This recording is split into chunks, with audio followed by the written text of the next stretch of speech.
maybe you're going to do great. Maybe the market, something will change in the market and it will, boom your entire business.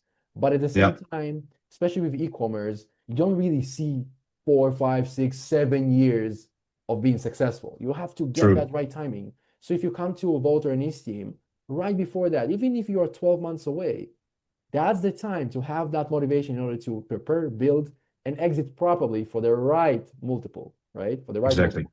Yeah. So that's fascinating. Now, coming back to Europe, the different, you know us. We like some comparison. Coming back to you based in Amsterdam, you work with brands across Europe.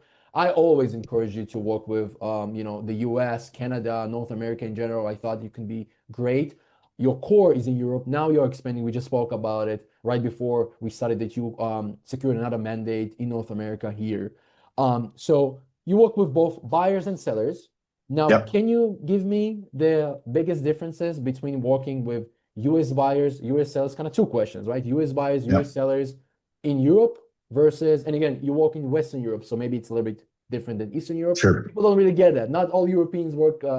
It's not like the US that you have a lot Europe is not a country. Exactly. Yeah. Exactly. So kind of buyers, sellers, how you compare Europe or your clientele to the American clientele. Yeah. So first off, let's maybe dive into the sellers first, so the founders.